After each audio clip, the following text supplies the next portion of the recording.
Ce show est dédié pour l'élévation de l'âme de Colette Rana Bat Odette Zerdouda, qui est décédée il y a quelques jours, c'est sa shiva hier ou aujourd'hui, de mémoire bénie.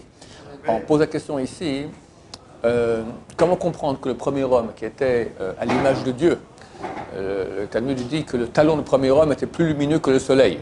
D'accord, donc c'était un homme d'une... Dieu lui parle, d'accord, c'est un homme, un grand homme. Comment il fait la bêtise terrible d'écouter sa femme, et comment sa femme fait la bêtise terrible d'écouter le serpent. D'accord, c'était pas des idiots, c'était pas des idiots. Réponse, non, certainement pas. L'arbre des fruits duquel il n'avait pas le droit de manger s'appelait l'arbre de la connaissance du bien et du mal. Donc c'est en fait une connaissance. Et de quoi s'agit-il? Maïmonide explique ça au début de son livre Le Guide des Égarés. Il dit que le premier homme, il avait un libre arbitre, mais très petit. Parce que le mal était extérieur à lui. Donc, tu leur dis maintenant, viens kiffer un truc, écoute, moi je suis branché avec Hachem, laisse-moi tranquille, de quoi tu me parles? Tous les kiffs matériels qu'on peut nous proposer, ou d'autres, d'accord, avoir un bon film, aller voir un musée, un concert, des trucs bien, j'ai rien contre. Mais écoute, quand tu es branché avec Hachem, comme des fois les gens me disent, mais vous, dites-moi, vous faites autre chose que du la Torah, tout ça? Ben non, j'essaie plutôt d'étudier, mais enfin, il y a d'autres choses que vous pouvez faire aussi, ouais. Et vous jouez au Scrabble?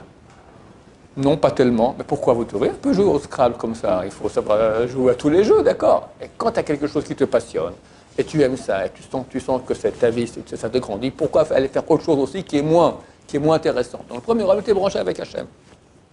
Alors il avait un libre arbitre. Preuve en est que Dieu lui a dit, attention, de tous les arbres que tu manges, mais pas de celui-là. S'il n'avait pas de libre arbitre, comment Dieu lui ordonne? D'accord? On leur donne que quelqu'un qui a un choix. Donc il avait un choix. Mais il était facile. Pourquoi? Parce que le mal était extérieur à lui, il n'était pas attiré par ces choses-là.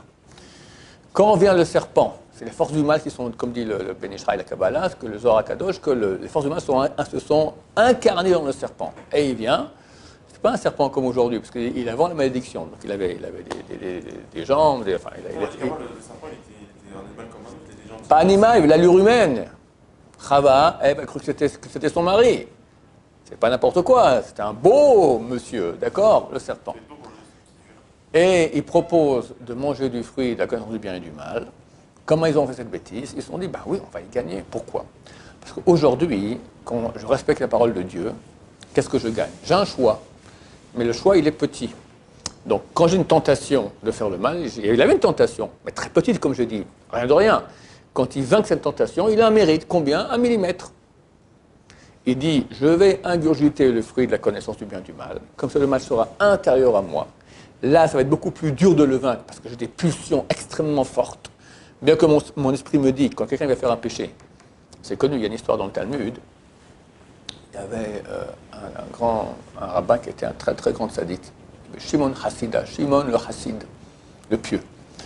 Et il habitait dans un village, et il s'avère que des Romains, ils ont capturé une classe comme ça de jeunes filles, et on a réussi à libérer les jeunes filles. On a donné une rançon, on a pu les libérer. Bon, on amène les jeunes filles dans le village, on les met où?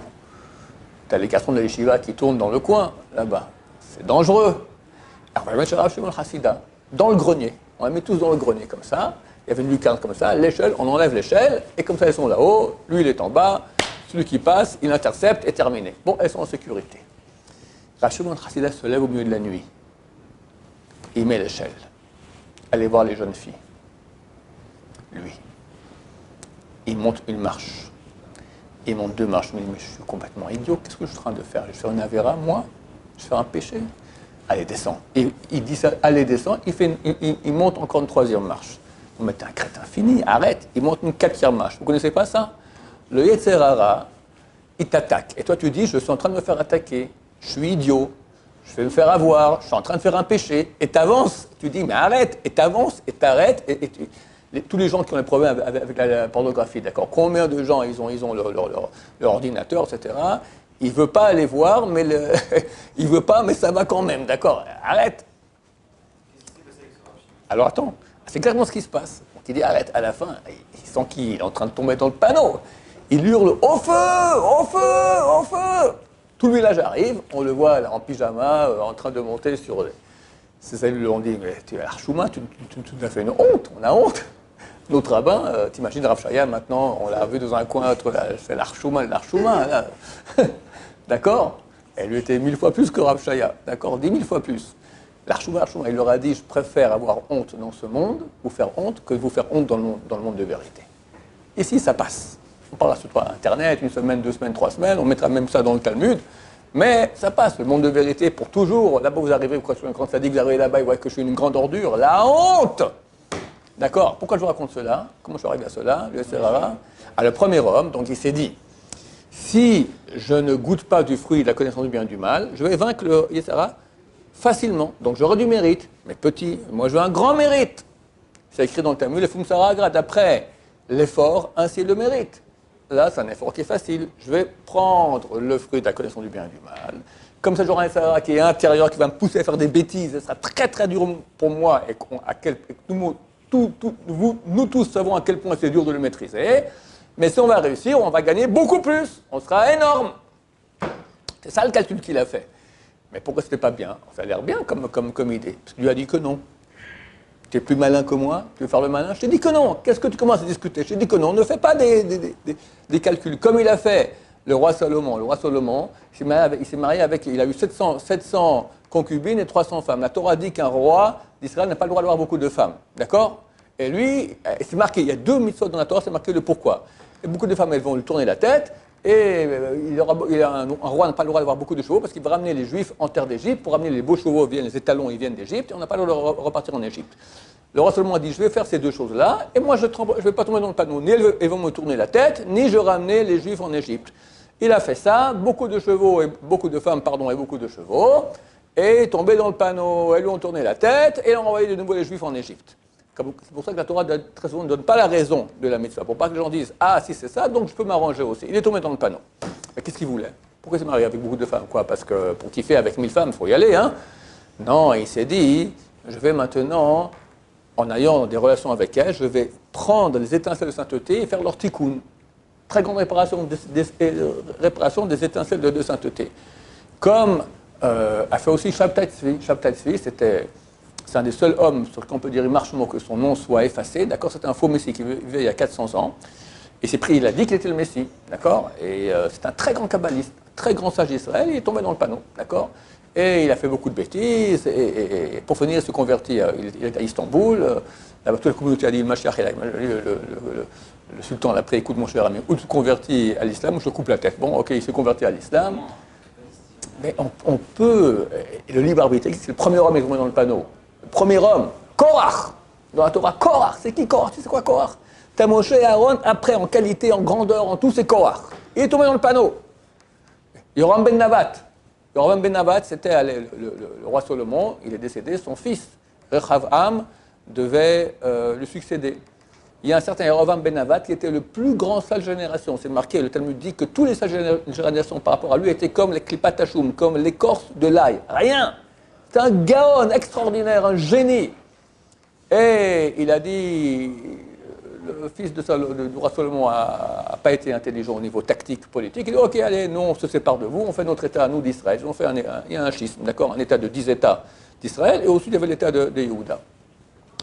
Il avait peur que les Juifs repartent à Jérusalem lors des 3 fêtes de pèlerinage. Donc il a mis des flics sur toutes les routes interdisant, et il a créé des temples, 2 temples, dans lesquels il a mis des veaux d'or. Et il a incité le peuple d'Israël à faire la Vodazara. Ce grand sage d'Israël. Le Talmud dit que Dieu est venu, lui a dit, fais le Tchouva, et toi, et moi, et toi, et le fils de David, le fils de Ishaï, donc le roi David, on se promènera ensemble dans le paradis. Dieu dit, moi, toi et le fils de David, et le fils de Ishaï, le roi David. Alors ce grand orgueilleux, il a dit, qui en premier? Le fils de Ishaï ou moi? Le roi David ou moi? Dieu lui a dit, moi, Dieu, toi, et le fils de Ishaï, donc tu es en premier. Mais il voulait l'entendre. Alors lui a dit, bon, si c'est comme ça, je mets le fils de David en premier. Si c'est comme ça, je ne veux pas. Et c'est une des personnes qui n'a pas part au Olam Haba pour son orgueil. C'est un grand sage d'Israël, donc un grand sage peut tomber dans le panneau. Donc Shabtai aussi est tombé dans le panneau. Mais pas qu'il est dans la rue, il a vu une fille, il est parti avec elle, ça c'est des bêtises de gens petits, en grand,